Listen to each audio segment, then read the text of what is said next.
Alright, so it's about time that I finally do a product review for Logitech. And in this video, I'll be talking about the G213 gaming keyboard, and it's a very budget-friendly keyboard that saves money in your pocket and also delivers performance and functionality for casual gamers. Now stay till the end of the video where I give my thoughts on why I would put this on my top 5 best budget keyboards for gamers. Now, if this is your first time here, my name is Harji and I make videos on PC tech and gaming, so consider subscribing to the channel for more content like this.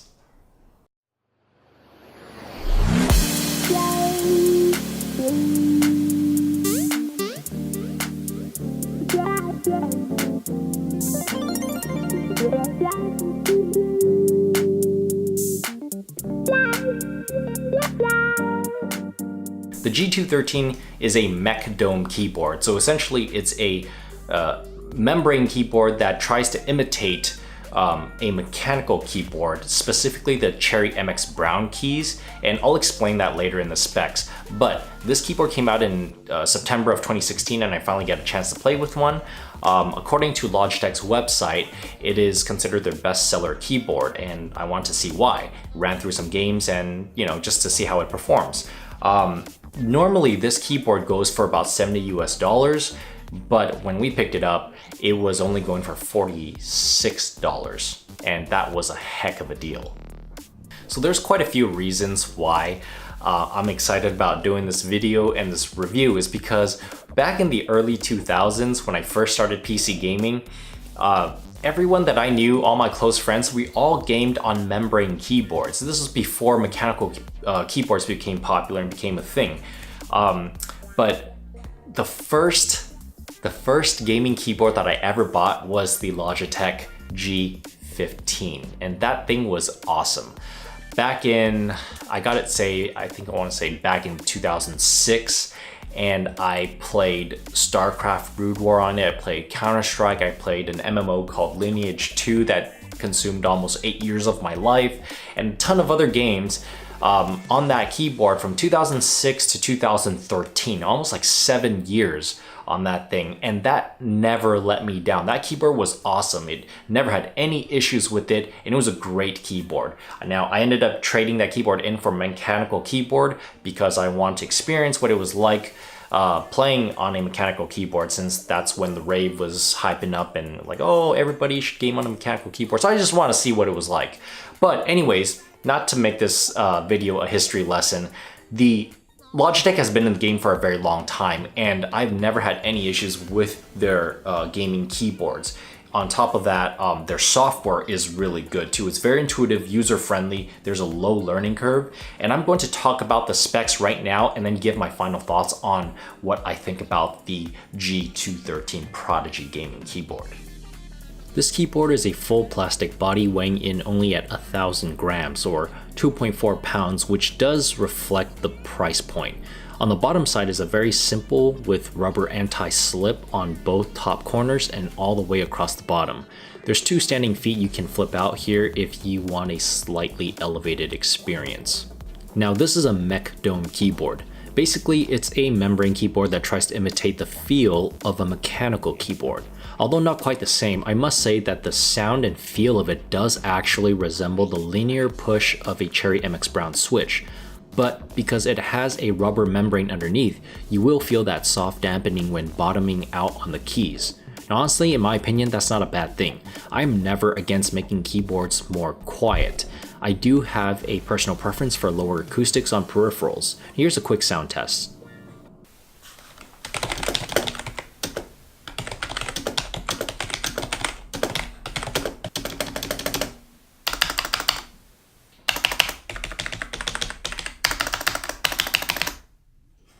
At the height of only 33 millimeters or 1.3 inches, the G213 does feel like a low profile keyboard, and I do like that since it's less straining on the wrists, especially if you're doing marathons of gaming or productivity work. Here's a comparison of the G213 standing right next to my standard size K70. It is quite a noticeable difference in height. Other features include media controls on the top right, which should be standard now in 2019, a USB 2.0 braided cable, and a non-removable wrist support. Now, I do wish they made the wrist support detachable. Providing the user with more options is not a bad thing. However, it does feel good when I'm using it, and I personally would have it on there anyways, since I do spend long hours typing, video editing, and gaming. Another neat feature is the fact that it's spill resistant, tested up to 60 milliliters according to Logitech. Now that's some good accidental coverage there if you tend to have drinks around your desk. Now I want to briefly dive into Logitech's gaming software for this device. I love how Logitech makes their software extremely easy to use and very intuitive as well. Here's the layout. Top left, it says Logitech Gaming Software. Then you have the picture of the keyboard, which we will use to customize in a little bit. On the bottom, going from left to right, we have a clickable logo that links you to their official website. Then you have an icon of the device you are customizing. And here are the tabs we are going to work with now. Home button, customized function keys, lighting effects, game mode settings, and input analysis. When you click on the home button, you'll get some highlighted keys. Now clicking on any of the F keys here will bring you to the macro settings should you want to bind any functions, or you can just click on the macro settings tab. Now you can also save several profiles up here and easily toggle through them if you wish. Next up is your lighting, which Logitech allows you to customize up to 5 different zones for all your RGB glory. You can switch between freestyle or preset effects. In preset effects, you have a few options like fixed color, breathing effect, color cycle, and color wave. Clicking the game mode button here essentially is the Windows lock key. Now in the schematics here, anything that's grayed out means it will be disabled if you turn on your Windows lock. So Logitech gives you the option to add even more keys to disable when you push this button so you don't accidentally hit something else that can mess up your gameplay. The 5th tab here is your input settings, where you can have the software record your actions and give you a heat map showing you which buttons you press most often. You can also color code your heat map here and also view your KPM or keystrokes per minute. Now this section does provide you with some good data on how well you perform in a game. So I tried this new keyboard in 3 different games, with StarCraft being the first, as from my past history of RTS gaming on a membrane keyboard hitting 250 plus APM, no problems whatsoever with the G213. I want to see if this was consistent, and gaming on the G213 playing StarCraft is very nostalgic as it brings back memories of my first Logitech G15 gaming keyboard way back in the days.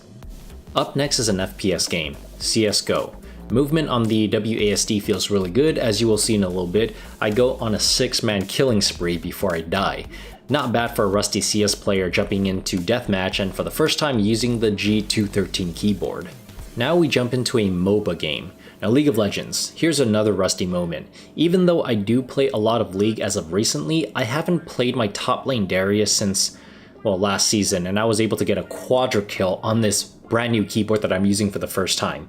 And just to give you an idea of my ranking, last season 8, I ended on Plat 4 solo queue, and at the start of this season, I was placed in Gold 4 after my initial placement match. So not the best, but not bad either. Okay, so here are my final thoughts about the G213. I would absolutely put this on a top 5 best budget gaming keyboards list, especially if you can find it for under 50 bucks like I did. At the time of filming this video and uploading it, Amazon should have it for 46 bucks. So if you're in the market for a new keyboard and you're on a budget, check out the link in my description below. I highly recommend the G213 Prodigy. Next thing is, as I mentioned before, Logitech has been in the game for a very long time. On most of the peripherals, they know what they're doing with hardware and software, especially on the software side of things. And I'm sure most gamers, most people who have had this, share this experience with me can agree as well. Of all the gaming companies I've tried, on the software side of things, Logitech have the easiest and most intuitive software. They have a great dev team, so props to them.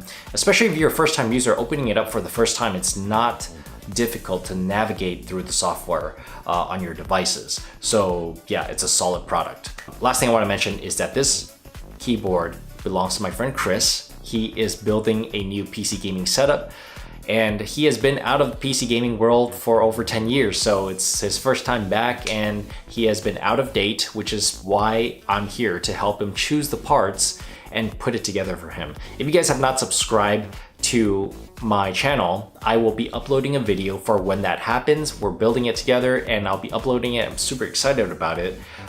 Looking forward to it. So if you guys want to see that video, please subscribe. And also if you enjoyed this video, please give it a thumbs up. And as always, thank you so much for tuning in, and I will catch you in the next episode. Peace.